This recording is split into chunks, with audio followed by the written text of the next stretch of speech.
RDC est une et indivisible. Et la population est étonnante, c'est qu'il faut tout arrêter pour faire face à cette situation.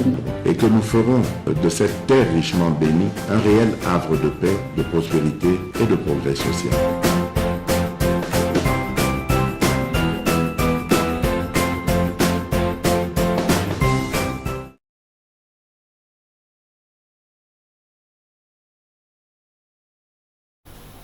Dressons nos fronts longtemps courbés pour construire un Congo plus beau qu'avant. C'est dans l'unité et dans la concorde que nous allons relever ces défis. Messieurs et dames, bonjour, bonsoir. C'est d'un palais à laquelle beaucoup l'anda émission ya mokolo ya lelo na pesi bino. Merci, na pesi ndeko nangai Jean-Claude na Paris, na pesi Mbote, na pesi ndeko nanga moko alobi ndeko Médard kotanga kombo nangai te, mais moi je lève l'option qui est non na natala kame musala ozo sala za musala munene to boyi kozala toujours que total à kaba effort ozo sala chaque jour tourner kozwa température ya mboka grâce à MKB officiel, et vous allez mériter nos encouragements to accompagner yo pour tes chaînes nabiso ezala. En tout cas na pesio merci de konanga. Nous avons dit le plus important c'est de quitter bolingo ya maloba. Mais lié quand même peu malobana misala. Vous savez, ça nous encourage aussi. MKB officiel, Nassina Ebisebino, Batubalobaka toujours boena boeno. Mais tozana ambition minene. Yakosala makambo belé. On a besoin de matériel, il y a qualité. On a besoin de la kekebino que je le migrer maintenant vers TNT. Tozana besoin, il y a appui toza. Alors, ndenge botala kabiso ebele, ceux qui bossali quelque chose, vous nous donnez la force d'aller plus loin. Il ne faut pas être comme ces Congolais qui, lui, dans sa vie, mais ce que les autres font, il y a ça pour les décourager. Vous voyez? Alors, tous les besoin de Congolais, ils ont lingabiso, ils ont la kabiso en privé. Tous les en place. Projet moko ya munene o toza na besoin ya appui na yo. Comme la biso en tout cas moi j'apporte et là qu'on a besoin bosumba ba caméra telle, j'ai besoin bosumba ba lumière, ouais bozo ba batterie, j'ai besoin ba groupe ya minene parce que vraiment moi sala to lengi to sala bino mikoluzo ya ton a besoin ba équipe na biso et qui takana ba province. Bon vivre la réalité à Congo profond, la cacahuate, nos équipes bako kita bazwe le bino, réalité zoleka, toke na kanunchila, tokomi na bunagana, tokei. Cela est possible pour vous informer qu'avec votre contribution. Il y a des fois, sotalina ba wana numéro mokozo défilé en rouge. Pourquoi tu es là? On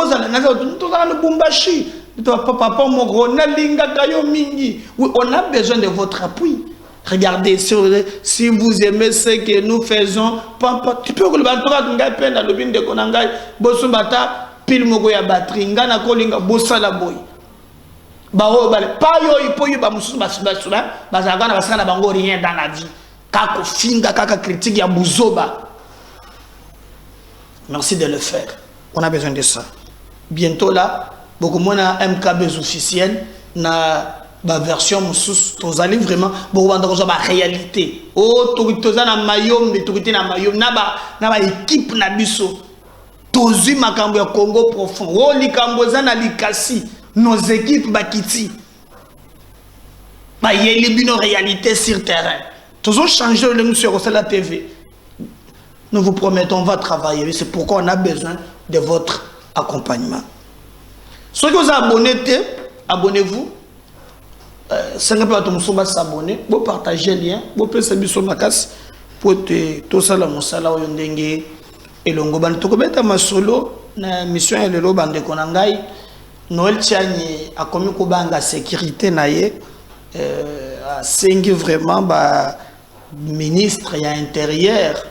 Où il y a un droit à sécuriser les Congolais qui battent la canaille.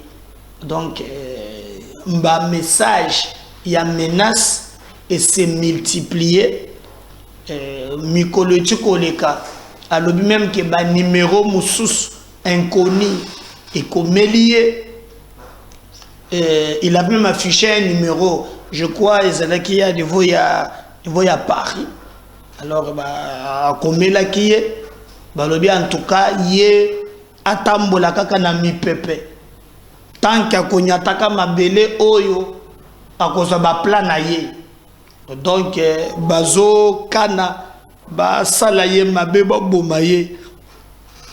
Alors, bandeko musu balobi que il est au grand temps que sécurité n'est à la renforcer parce que boyebi li solo ya ka jombo bato musu balobi liwa ya ka jombo ndenge le kaka na ba conditions moko difficiles. Alors quelle est la méthode que les gens utilisent? C'est de tuer ya kobangisa bayeba zoloba ponani bato nyonso bakanga monoko mboka Congo ekende na maboko ya bapaya. Donc totika la bapaya na propre mboka na biso. Alors dans le tien ya sengi ya lobby et sengeli bataille le kambo ya sécurité na ye.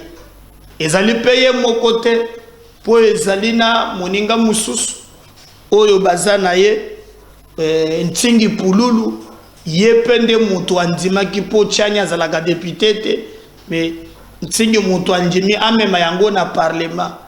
Alors banda saleli kamboana et comme ko pesa moi mubulu et batu mingi bazolo bake sécurité na bango komi ya kobanga. Alors nous nous posons la question, pourquoi utiliser toujours ba menace na babiloko ezanga mutu na makolo après avoir utilisé ba méthode belé o ezalaki yawa ya kokende kolokotaka bato de gauche à droite. Ça n'a pas marché, mais aujourd'hui, maintenant, on se retrouve dans un problème aux arts sur place. Alors, nous pensons que le gouvernement, à cause de la demande, il y a Noël Tiani en considération pour le lobby, pression, Yakoboma et Zamakasi. Et si nous ne citons pas les noms des gens, mais nous regrettons au moins que menace soyo ezali lié na proposition de loi oyo yé amemaki. Vous voyez, menace lié na proposition de loi oyo amemaki. Banda amemaki yango na niveau ya Assemblée nationale. Mboso andimaka yango baligné likambo wana ekomi ngambo et bomoni agitation oyo ezali tout autour ya likambo wana. Alors moi je me pose la question, est-ce que kozalaka toujours mutu nyonso akolinga atombola mungongo po ete alobela mboka na ye musala koboma musala kobangisa? Alors soki bato nyonso babangili wa bazongi nsima c'est que mboka ekei te bandeko na ngai. Il faut défendre Congo. Ndeba lobi, vous avez des bons côtés de l'histoire. Pambate, ceux qui ont été mboka, mawamingi. Mais moi j'ai vu le secrétaire général il y a Palou. Mon Palou en gros peut comme mibade, ça n'a Palou il y a Mayobo, na o ya maquillage. Mais tout mon maquillage. Est-ce que yé peut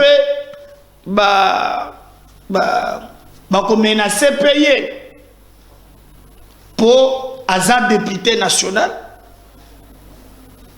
Mais yé peut réagir. Surtout dans Makambo yo Bobi Cardinal à Lobana Bango qui bazali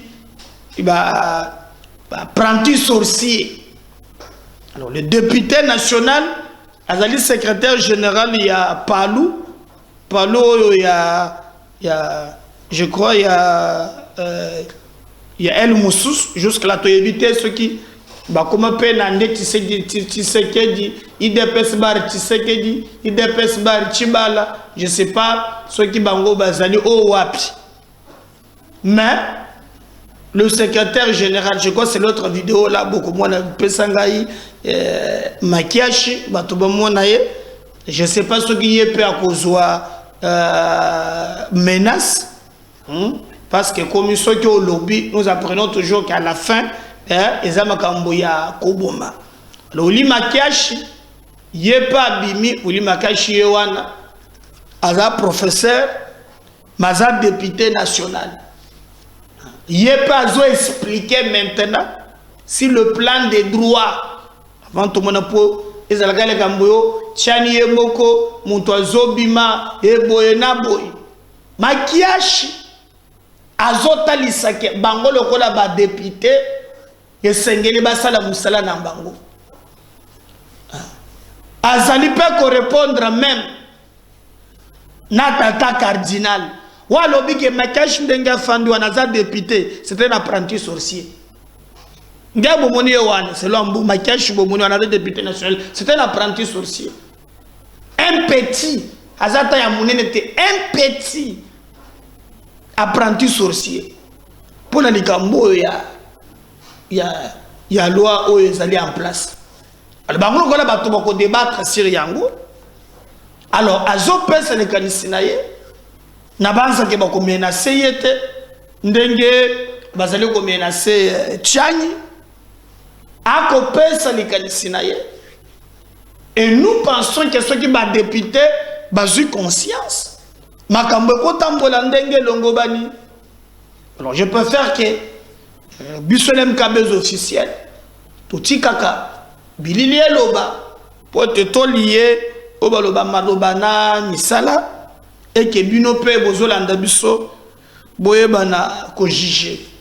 Si je parle le même langage, na Valdiaza na machine, on va suivre Willy Makiashi. De père et de mère, on revient juste après. Tiani, j'aimerais bien ça. Cardinal dit que vous, les députés, il vous a traité, vous, les apprentis sorciers. Il dit que cette loi, cette proposition de loi, va diviser les Congolais. Vous jouez avec le feu. C'est ce que je vous dis. Ce que le cardinal dit, ce que vous-même vous dites. Ça peut diviser les Congolais? Non, suivez-moi. Voilà. Les Congolais ne seront jamais divisés pour des raisons d'intérêt mesquin de quiconque. Ils ne seront jamais divisés. Parce que les Congolais sont unis par la Constitution. Même si elle a des lacunes, même si elle a des faiblesses, même si elle a des tares, parce qu'elle n'est pas à 100% congolaise. Mais les Congolais l'ont endossée par les référendums. C'est pour cela que la Constitution qui nous régit continuera à nous régir jusqu'à ce que nous l'amendrons. Parce que vous savez, lorsque même le Palou l'adopta à l'époque du référendum, qu'est-ce que le Palou, sous le patriarche Antoine Gizenga avait dit? Nous l'adoptons parce que c'est par cette voie que nous allons passer. Mais lorsque le Parlement congolais sera réellement congolais, en ce moment-là, les patriotes congolais qui y seront, comme représentants du peuple, vont maintenant mettre en place, non pas une constitution des pacotilles, comme le dit souvent le professeur Jacques Joly, non pas une constitution importée, mais la véritable constitution de la République. Pour le moment, on n'a pas encore une véritable constitution congolaise, mais on en a une qui a quand même quelques repères que nous devons garder, et maintenant elle nous donnera l'occasion d'aller vers la constitution réellement congolaise, parce que quand vous allez en Égypte, avez-vous interrogé, lu, parcouru la constitution égyptienne? Mais elle dit exactement la même chose, même si ce ne sont pas les termes père et mère. Elle dit vous devez être des parents, tous les parents, père et mère, pas d'homosexualité. Alors, les gens d'homosexualité là, il faut être de quel, parce que si vous, c'est femme. Alors vous êtes de père, mère. Voilà encore la bêtise. Parenthèse. Alors, lorsque la constitution en Égypte, la constitution égyptienne les consacre. Si vous n'êtes pas égyptien de père et de mère, sinon on peut le dire ainsi. Si vous n'êtes pas égyptien de père et de mère, vous ne pouvez pas accéder à la magistrature suprême. La loi, la constitution algérienne et de beaucoup d'autres pays que je peux vous énumérer parce que vous parlez de 5 minutes. Beaucoup d'autres, les États-Unis d'Amérique eux-mêmes. Est-ce que vous, aujourd'hui, vous pouvez devenir président des États-Unis d'Amérique par rapport à votre nationalité, pour avoir acquis la nationalité américaine? Vous ne le devenez pas, c'est consacré. C'est consacré également. Ils ont des... Et donc, j'ai dit, faisons la paix. Si vous avez dit le cardinal a dit des apprentis, non. Vous savez, le cardinal, c'est notre père spirituel. Nous ne pouvons pas parler d'un prophète, d'un consacré de Dieu. S'il a des problèmes, c'est Dieu seul qui s'en charge.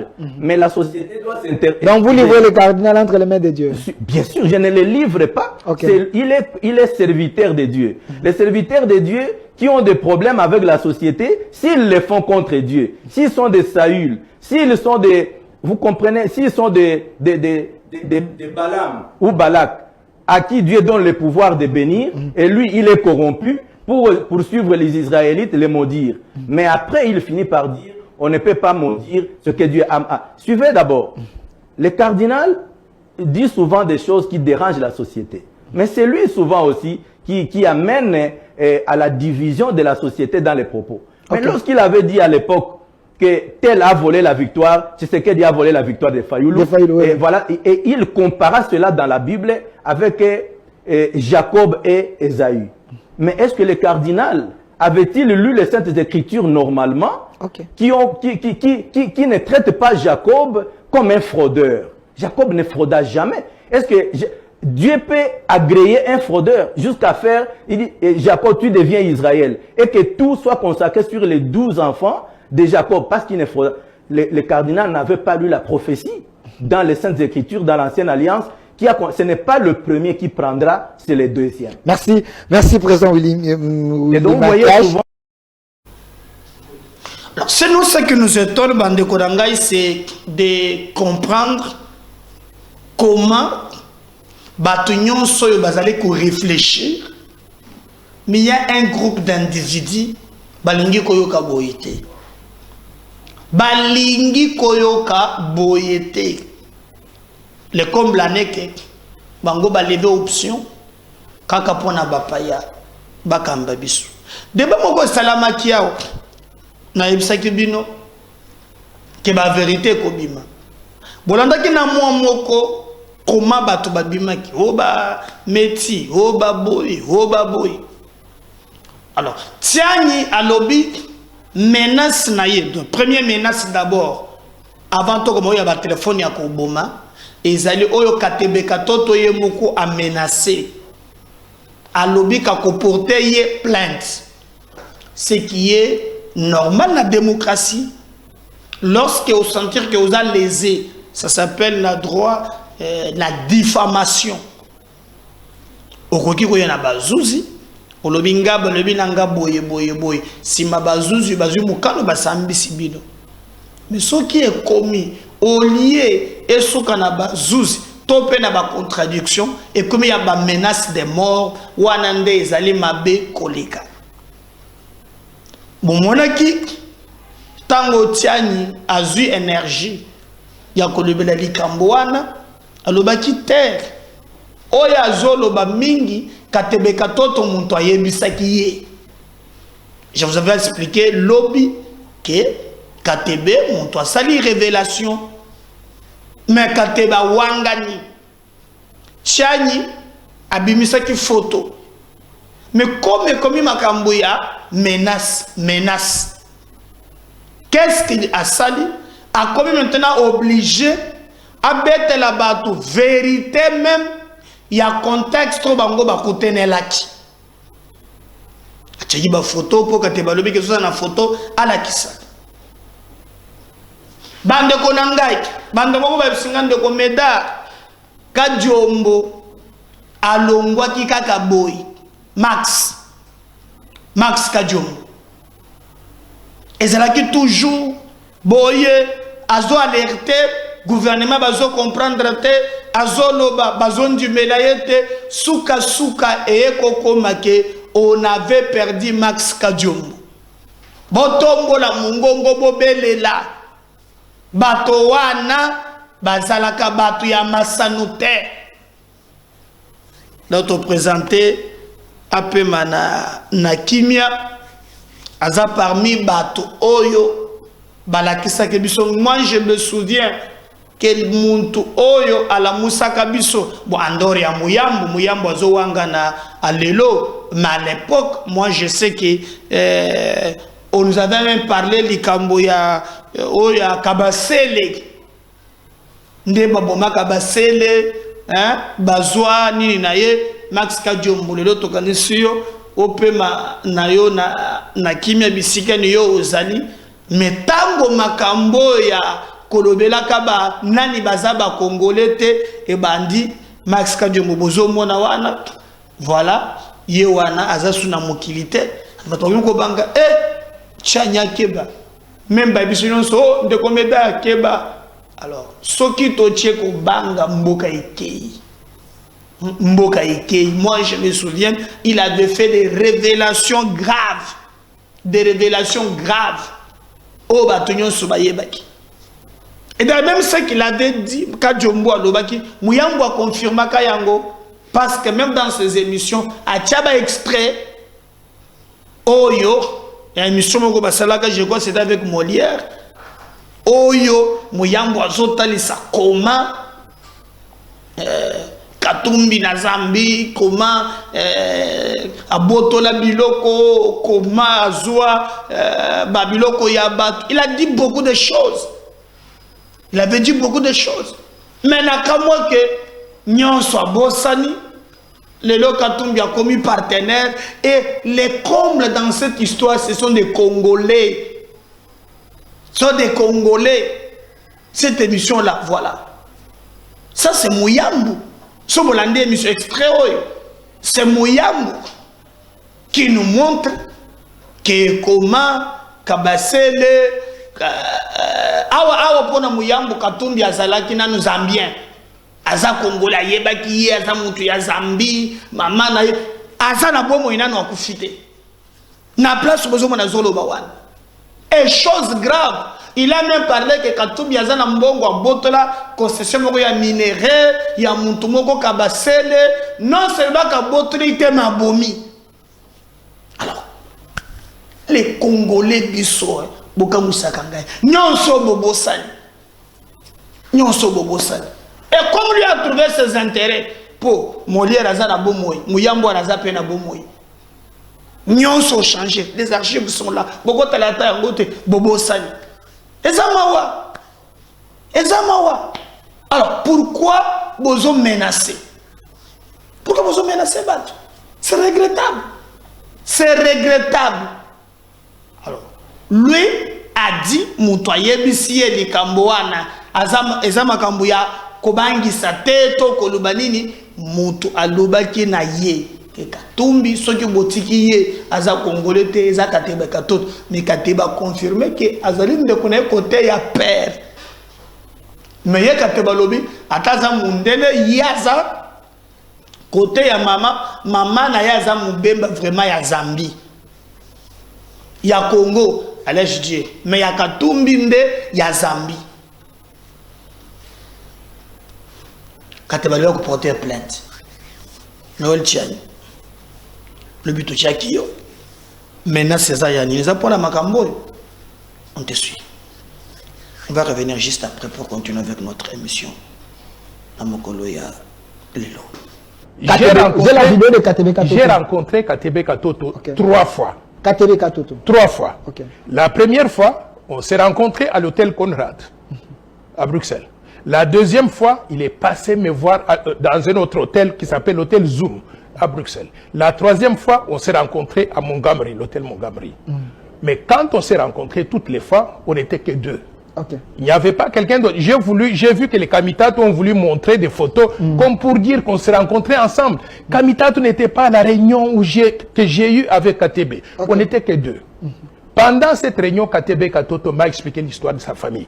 Vous savez pourquoi d'ailleurs? Vous savez pourquoi? De Moïse. Oui. Okay. Il m'a expliqué l'histoire de sa famille. Et vous savez pourquoi il m'a expliqué ça? Pourquoi? Parce que Katumbi m'avait demandé d'intervenir pour qu'il soit reçu par Etienne Tshisekedi. C'est comme ça que j'ai une photo avec Katumbi. Okay. À l'issue de cette rencontre-là, je lui ai présenté mon plan Marshall, qu'ils ont plagié immédiatement après. Et en plus de cela, maintenant, il m'a demandé d'intervenir pour qu'il soit reçu par Etienne Tshisekedi. Je suis parti. J'ai pris le téléphone et Dieu me voit. J'ai appelé Etienne Tshisekedi. Moi, je voyageais le jour suivant pour rentrer aux États-Unis. Je lui ai dit, je n'ai pas le temps de venir avec lui pour l'accompagner là-bas. Mais je recommande que vous puissiez donc le recevoir. Il y a d'autres choses que je ne peux pas donc dire ici sur le plateau de télévision. Et Les témoins que j'ai eus, je voudrais que vous puissiez vérifier avec eux. Okay.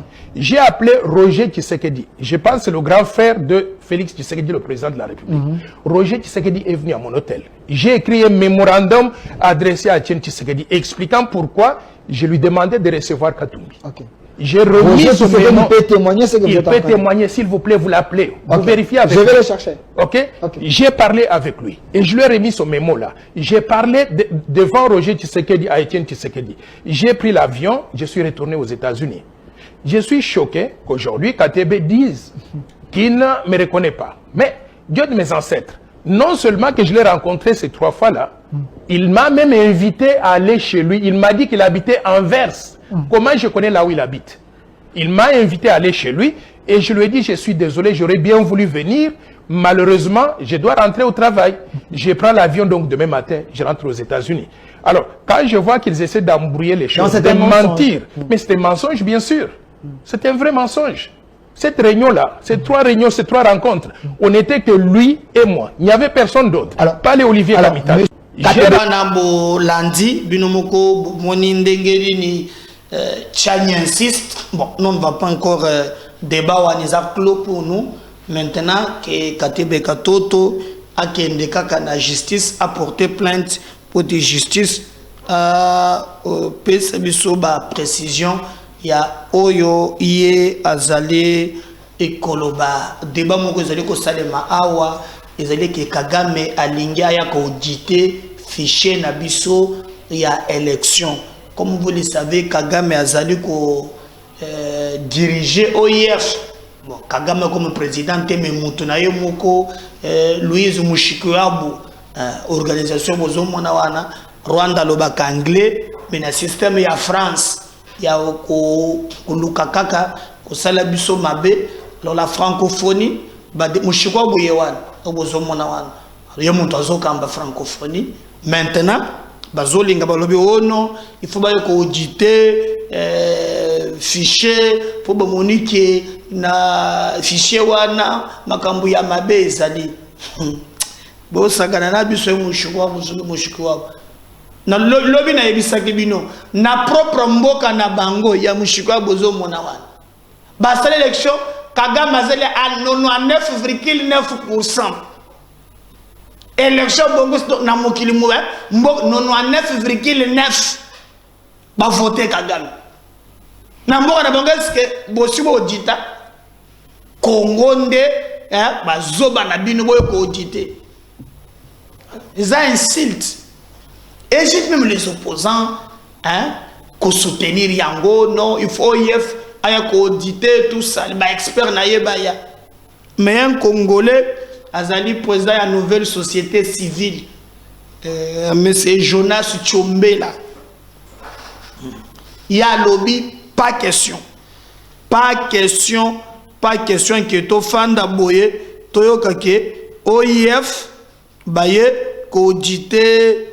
Nini na biso aboy yango na motema mobimba pour lui ezali kambo ekoki kosalema te ni de loin ni de près parce que na mboka oyo tomona mboka na biso menacé na Rwanda mi mokolo moko te toyoka ke OIF a condamné likambo wana. Donc l'OIF ne peut pas faire l'audit de notre fichier électoral. L'OIF n'a jamais condamné l'agression de la République démocratique du Congo par le Rwanda. L'OIF est dirigé par une Rwandaise pro-Kagame. Nous craignons que les données stratégiques des Congolais soient manipulées au Rwanda, affirme Jonas Tchombela. Donc pour lui, Togoki Kondimate, Likambouana Engaipe, Nazali, de même avis, Naye, Pote, Makamboana, Ezali Makambo propre, Yaba Congolais qui Oyo, Bazali Kosalak, Ezali Malamute. Vous savez par exemple na Zambie. Il est strictement interdit aux policiers et militaires zambiens d'épouser des étrangers pour des raisons de sécurité nationale. Hein? Boyoki nde bato bazali soza policier, soki oza nani, jamais bapengisi bango balakaka pona ba besoin ya sécurité. Mais moi nga nazalaki na soldat nanga muninga nanga moko aza ayaki na rébellion ya ba Rubero ya ba RCD alobi na lebi ke biso tango tozo epotoka nga bamboka tobi Congolais lingaka biloko mibale wana les étrangers c'est parti ya Rwanda to bande ko sala ndenge nini toloki basi ya bien o bazala ka pembe tout ça bande bla ka batondi wana to préparer ngwata ndambo to sumbi boki to chewa to zui bangi to zui cigarette to zui soko to kotinde soko équipe d'avance bako mata par exemple la B alors to lugi ba commerçant to tindi déjà ba carton ya ba masanga na banine wana témoignage authentique alors to lugi ata jamba to tindi ba paguer cigarette et qui me préjour avant to de wana alors ce qu'on a poko moko boye basi wana bakoli alors oui ba congolais comme d'habitude on a mokonzi moko ya armée à makasi aye kuya alors soit kei kuya wana ba kei na boki shimoki na katikati wana bandi au zala kandenge nini wawa tronçon ye uti so kutina kwe wana papa bongo mokonzi tokozwa stratégie tango tokoya nyonso pepele et ba congolais kota frappe ba fongola ka mutema ba sopani et to ande ko ngaba mboka ndenge wana mais yo reste déjà na zambi balobi oza policier oza nani olingi osala mariage papa kaka ya mboka pona nini babandi ke na nzela frappe eya kokoma ke ba infiltrer mboka zambi baza mayele ibongo biso mayele ba anticiper donc nous nous retrouvons dans le problème que OIF ba ya maintenant ba auditer fichier na biso et que ça le matin mokolo mokote ata mokolo mokote c'est grave. Faut se retenir que député Moko et ça lui passe de présenter ma condoléance na libota nae atikali fidèle na Joseph Kabila maye kokufa kombo na ezali fidèle likinda yewana akima kelele aza eli ya chwapa fidèle likinda.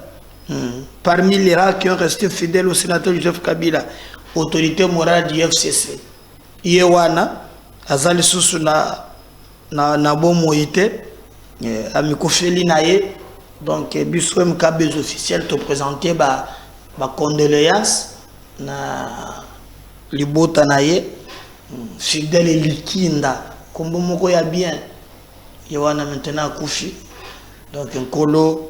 Ayeba koyamba bomo yiboye a l'ende salibota parce que azali susu na bomo ete friti sekedi zoaki pe option ya côté makambo ya ba université alors ba ki vraiment esengeli ba université za la kitoko sima ya inikin misala pe bandre ko salama na IPEN et si tout va bien il va inaugurer à couper ça ba bâtiment to ba homme oyo ba étudiant ba kozalela je crois que beaucoup na image il y a oyo IPEN ezokoma ba moi Bilili Ndambu oyo ba équipe na biso ba ko balancer les bino je crois que na mikolo ezali koya le président de la République akokita bomoni ndenga sala kenikin voilà il y a les maquettes là, il y a IPEN Moko, il y a Sika.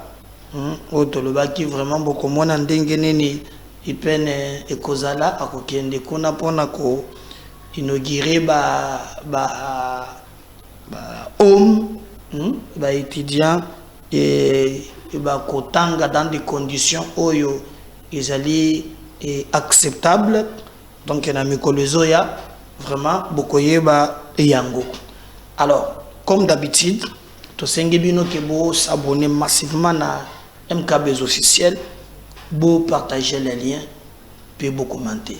Si le Seigneur ne revenait pas, moi je reviens tout à l'heure. Merci. Bye.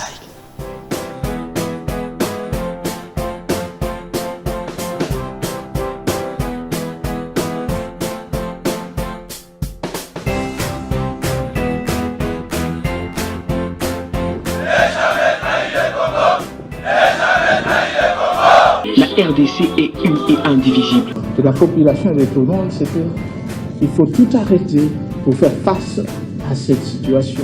Et que nous ferons de cette terre richement bénie un réel havre de paix, de prospérité et de progrès social.